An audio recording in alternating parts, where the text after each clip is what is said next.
Hello, how are you? Okay, I wanted to create a podcast that would help you see what has gone unseen. So I've designed this episode to give you a structure to decide your next move. You can decide your next move in lots of different ways, but what I see is that there are a lot of lawyers who don't clear up what they want, so they are unclear on how to move into the next version of themselves.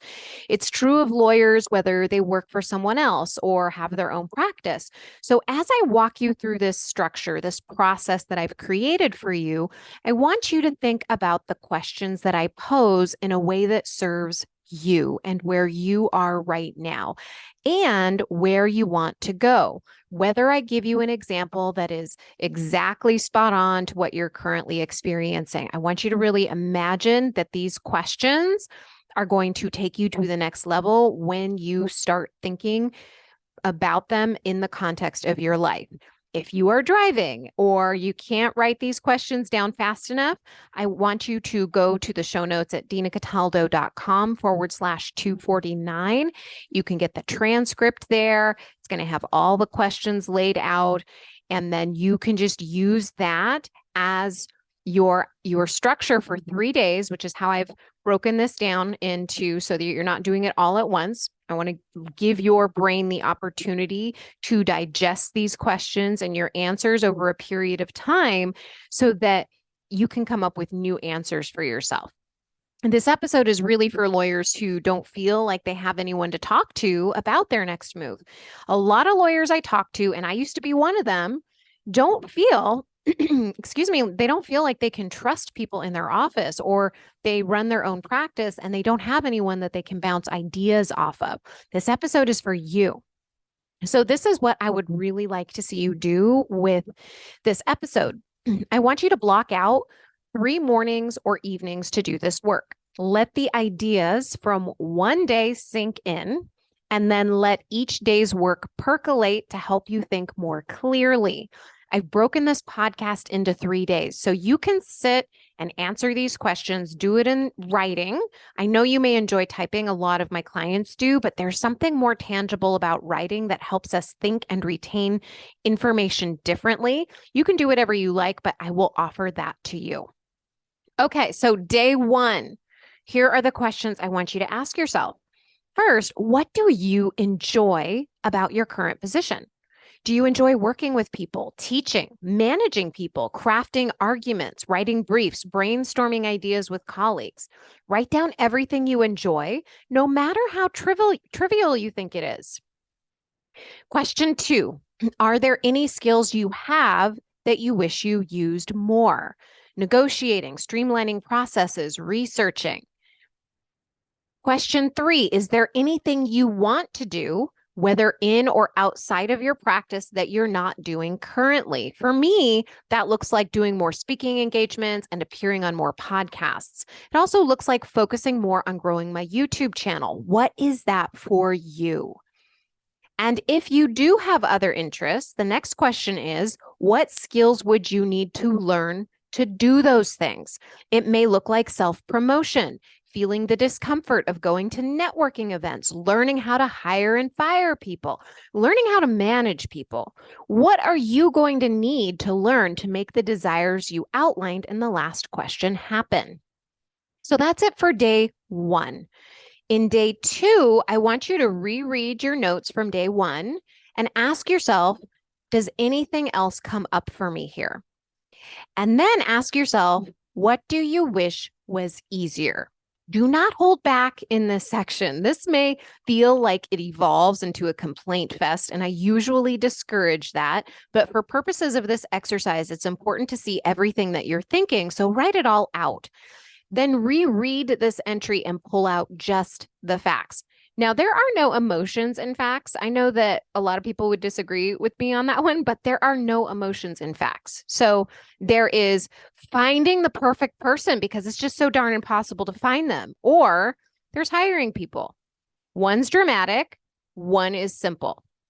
And there is nobody's willing to help me in court. It's just the worst. I can't believe they won't help stand in for me. And then there is Finding people to stand in for me on court appearances I can't make, right? So notice there's a difference there. Maybe you have a lot of phone calls from clients and you end up, sometimes I'll hear like, my whole day goes to the wayside. It's like I just go down this rabbit hole. And there's also just handling phone calls from clients and prospective clients. So just recognize our brain is prone to the drama, which is fine, but we just want to recognize that our brain is prone to drama and then take out the facts. Then go back and reread the facts you just listed. And just by doing this, some of the drama is going to be peeled away. You're going to see that some things aren't as bad as your brain was telling you they were. So cross those facts out that you see are not actually problems. So for the problems that remain on your list, let's start brainstorming how to solve them. Your brain may say it's impossible to solve them, and that is normal. Do not listen to it. There's always a solution. You just may not like the solution. There's a difference. So just brainstorm, start to really think about this and write down things, even if they sound ludicrous, just write them all down. This is a brainstorming session. And then if you see solutions, but you see them and you don't like them, why don't you like the solution? It usually comes down to how you'll feel, whether it's discomfort, fear, or some other emotion that doesn't feel particularly good. Then you can just see it. You can just know, okay, what's preventing me from taking action is a feeling, discomfort, worry, whatever it might be. And then you can start deciding whether or not that's a feeling you're willing to feel in order to get the result that you want. Next question, what actions might make it easier for you to implement the solution, whether it's one you dislike or one that you like? So for example, one thing you might be able to do is block out time so that you can create the systems.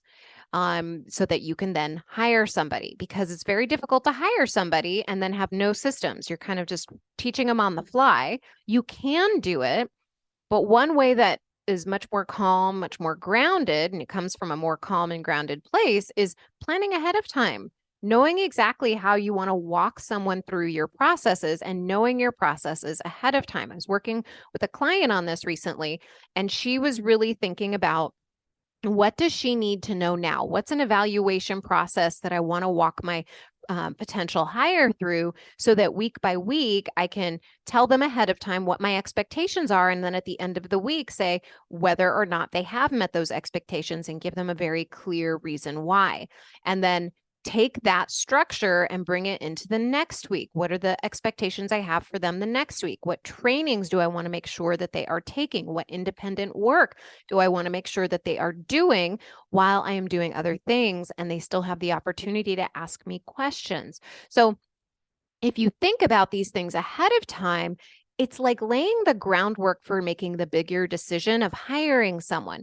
Because when you feel more confident about yourself and your processes and your ability to onboard somebody onto your team, then it makes the decision process of talking to people much easier, because you could tell them, this is the process I'm going to walk you through. You can get a sense for whether or not they're on board with week-to-week employment as you're starting to see what their potential is, see what their abilities are. You can create a project even to then test them. Of course, you're going to pay them to do that project, but you could say, I want to see how you fulfill this project before I decide to hire you on full time. So just know that these are the things you can start thinking about to create more confidence on a bigger decision, like hiring somebody.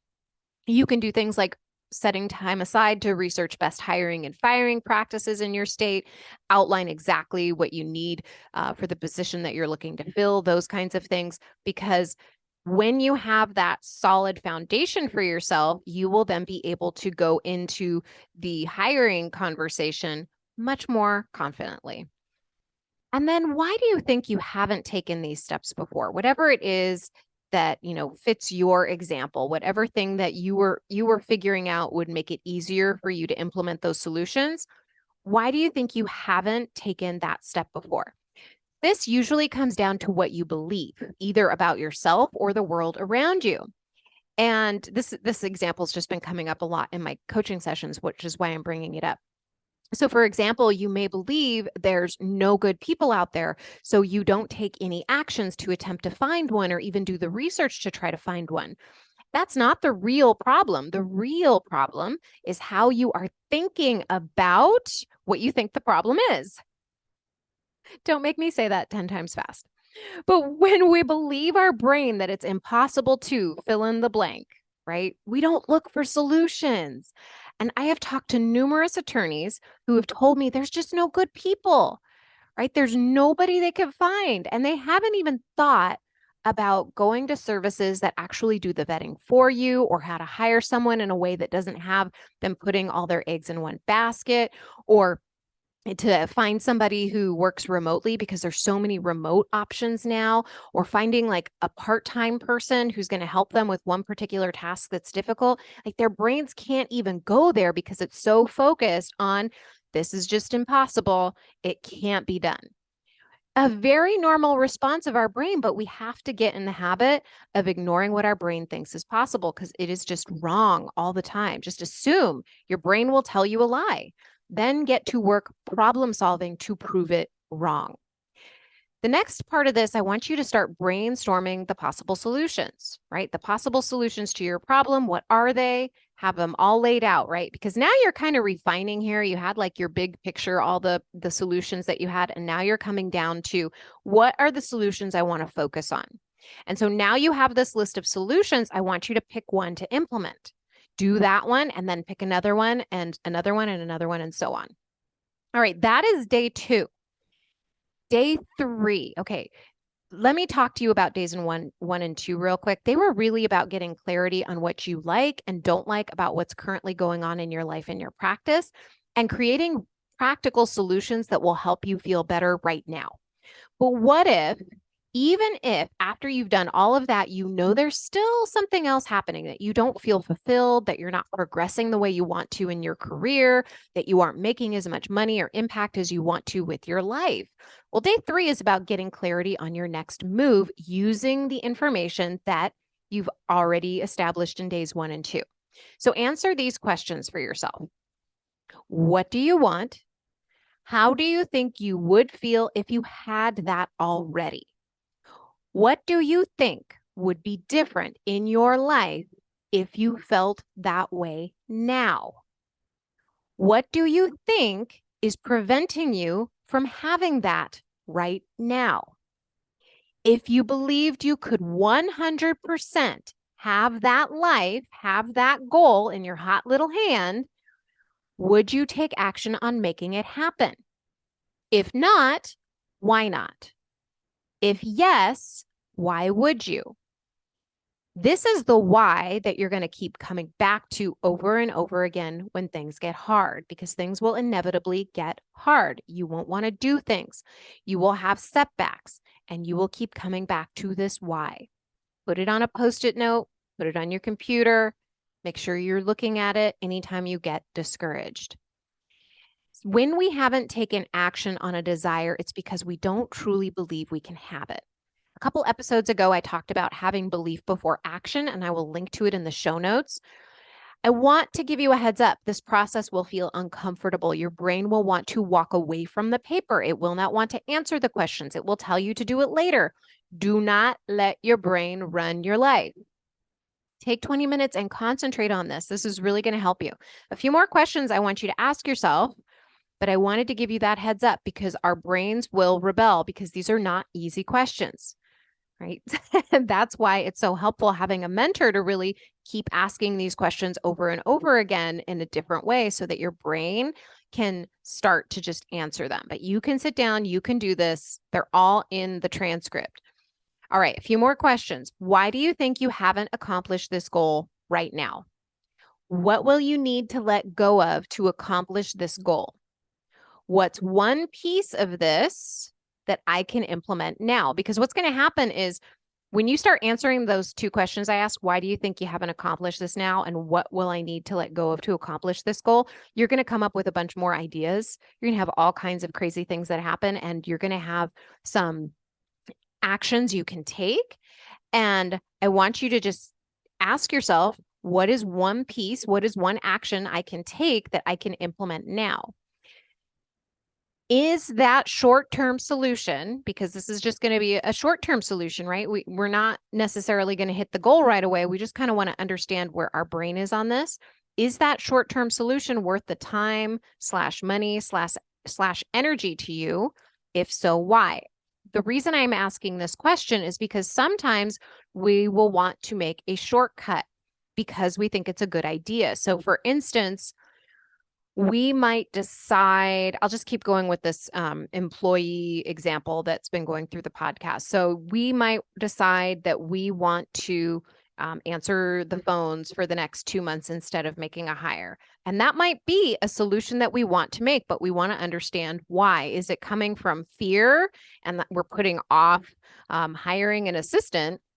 Or is it a practical solution right now because you are in the process of trying to find somebody and it's not impeding your ability to serve other clients? And on the flip side of that, are you hiring somebody that is way more cash heavy, right? Way more expensive, like an associate versus an assistant, right? You want to like make the short-term commitment. You want to make a commitment that's really long-term, but it's just in the short term, you're thinking, oh, well, if I hire an associate, my life will be easier, versus saying, is this going to be worth it long term if I have them come in? Are they going to be able to pay for themselves? Or do I want to look at what a more stable long-term solution is, which is to find an assistant that is going to offload a lot of the work that I'm doing so that I can bill more? Like really just think it through. That's why this question is so important. Are you making a decision from fear, or are you consciously making a long-term decision that's going to serve your best interests? All right, I think that's it. So you can go to the show notes and download the transcript to get all of these questions. They're all lined up. This is really short and sweet episode, so you'll be able to go in and print it out. If you want help getting clarity on what you want and get a plan to make it happen, that's what I am here for. Book a strategy session with me, and you're going to get clarity on your next move. You are going to learn exactly what you need to do next to make your goals happen. All right, my friend, I hope you have a wonderful rest of your week, and I will talk to you soon. Bye.